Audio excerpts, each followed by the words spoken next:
E10 petrol पुन्हा येणार. सध्या देशभरात पेट्रोल बाबत हाच सर्वात मोठा मुद्दा बनलाय. कारण E20 पेट्रोलच्या या काळात आता जुन्या वाहनांसाठी E10चा पर्याय पुन्हा उपलब्ध करण्याची चर्चा सुरू झाली आहे. यामुळे देशातील कोट्यावधी वाहनधारकांना काहीसा दिलासा मिळण्याची शक्यता आहे. परंतु मग प्रश्न असा निर्माण होतो की ज्या E20 पेट्रोलचे सरकारकडून फायदे सांगितले जात होते, त्याचवेळी आता जुन्या वाहनांसाठी E10चा पर्याय देण्याची गरज का निर्माण झाली? यामागे फक्त वाहनधारकांचा प्रश्न नसून त्यामागे देशाचं मोठा आर्थिक आणि इंधनाचं गणित देखील दडलेलं आहे. मग खरंच सरकार E20च्या धोरणात बदल करणार आहे का? E10चा पर्याय चर्चेत येण्यामागचं खरं कारण काय आहे? आणि सर्वात महत्त्वाचं म्हणजे याचा तुमच्या गाडीवर नेमका काय परिणाम होऊ शकतो? तर चला या संपूर्ण प्रकरणाची खरी गोष्ट अगदी सोप्या भाषेत समजून घेऊया आजच्या व्हिडिओमध्ये. तर मित्रांनो, आता सगळ्यात आधी समजून घेऊया की E10 पेट्रोल पुन्हा आणण्याची चर्चा अचानक सुरू तरी कशी झाली.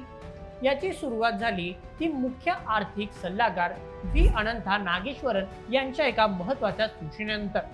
17 ऑगस्टला नागेश्वरन आणि अर्थ मंत्रालयातील सल्लागार आकाश पुजारी यांनी लिहिलेल्या लेखात जुन्या वाहनांसाठी सध्याच्या E20 सोबत E10 पेट्रोलचा पर्याय पुन्हा उपलब्ध करून द्यावा अशी भूमिका मांडण्यात आली.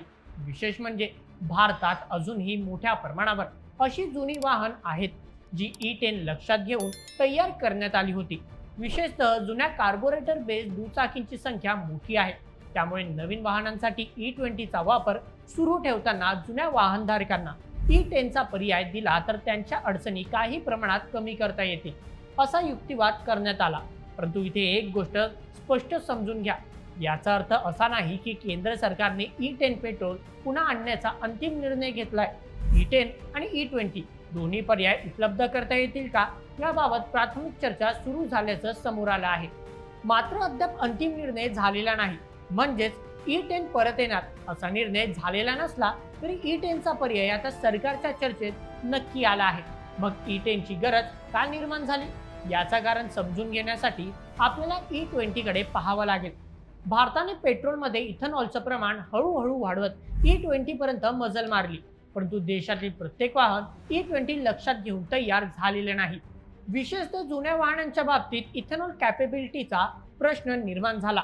त्यातच काही वाहनधारकांकडून मायलेज कमी होणे, परफॉर्मन्समध्ये फरक जाणवणे आणि काही फ्यूल सिस्टीम कंपोनंट्स बाबत समस्या असल्याच्या तक्रारी समोर आल्या.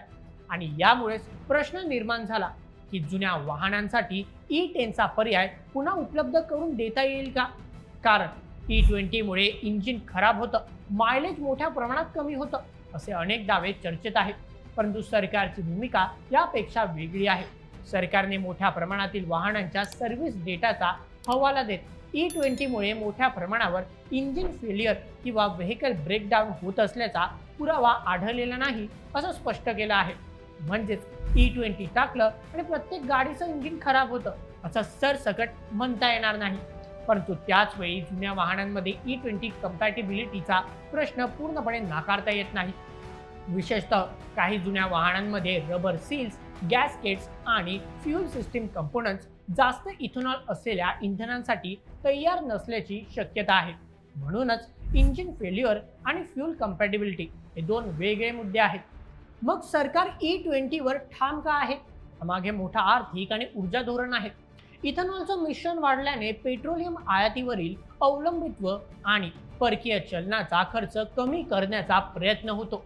त्यासोबतच देशांतर्गत इथेनॉल उत्पादनाला बाजार मिळतो आणि प्रदूषण कमी करण्याचाही उद्देश आहे. म्हणून E20 हा फक्त पेट्रोलमधील बदल नसून देशाच्या मोठ्या ऊर्जा धोरणाचा भाग आहे.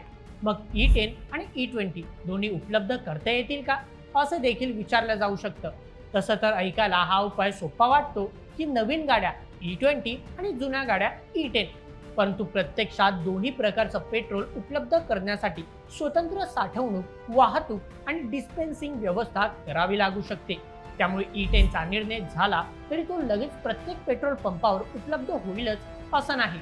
आणि म्हणूनच सध्या E10चा पर्याय चर्चेत असला तरी त्याची अंमलबजावणी कशी करायची हा देखील मोठा प्रश्न आहे.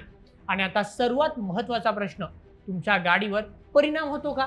तर याचं उत्तर सरळ हो किंवा नाही असं देता येणार नाही. E20 टाकलं म्हणजे प्रत्येक जुन्या गाडीचं इंजिन खराब होतं असा ठोस पुरावा नाही. मात्र E10 साठी तयार झालेल्या काही जुन्या वाहनांमध्ये मायलेजमध्ये काही घट किंवा फ्यूल सिस्टीम कंपोनंटच्या कम्पॅटेबिलिटीचा प्रश्न निर्माण होऊ शकतो. त्यामुळे तुमच्या गाडीची मॅन्युफॅक्चरिंग इयर आणि कंपनीची दिलेली इथेनॉल कम्पॅटेबिलिटी पाहणं महत्त्वाचं आहे. म्हणजेच मुद्दा फक्त E10 चांगलं की E20 एवढाच नाही, तर हा मुद्दा असा आहे की E20चं धोरण पुढे नेताना जुन्या वाहनधारकांना योग्य पर्याय कसा द्यायचा. आणि म्हणूनच आता सगळ्यांचं लक्ष या निर्णयाकडे लागलंय की सरकार E10चा पर्याय प्रत्यक्षात आणणार का, की ही चर्चा किंवा चर्चेपुरतीच राहणार. सध्या याचं अंतिम उत्तर नाही, परंतु एक गोष्ट मात्र स्पष्ट आहे, E10चा मुद्दा पुन्हा चर्चेत आलाय आणि यामागे फक्त वाहनधारकांचा प्रश्न नसून देशाच्या ऊर्जा धोरणाचं मोठं गणितही दडलंय. त्यामुळे E10 पेट्रोल पुन्हा आणण्याची चर्चा नक्कीच सुरू झाली आहे, परंतु सध्या त्याबाबत अंतिम निर्णय झालेला नाही. मुख्य आर्थिक सल्लागारांनी जुन्या वाहनांसाठी E10चा पर्याय उपलब्ध करण्याची शिफारस केली आहे आणि त्यानंतर E10 आणि E20 दोन्ही पर्याय उपलब्ध करता येतील का याबाबत चर्चा सुरू झाली आहे. म्हणजेच उद्यापासून पेट्रोल पंपावर E10 मिळणार असं सध्या म्हणता येणार नाही, परंतु जर सरकारने हा पर्याय प्रत्यक्षात आणण्याचा निर्णय घेतला तर जुन्या वाहनधारकांना मोठा दिलासा मिळू शकतो. विशेषतः E20 साठी तयार नसलेल्या वाहनांना त्यांच्या वाहनांच्या क्षमतेनुसार कमी इथेनॉल असलेला पेट्रोल निवडण्याचा पर्याय मिळू शकतो. तर मित्रांनो, या संपूर्ण विषयावर तुम्हाला काय वाटतं? जुन्या कार्स आणि बाईक्सला E10 इंधनाचा पर्याय परत मिळायला हवा का? तुमचं मत आम्हाला कमेंटमध्ये नक्की कळवा आणि अशाच व्हिडिओसाठी सबस्क्राईब करा बोल MH आपल्या यूट्यूब चॅनलला. धन्यवाद.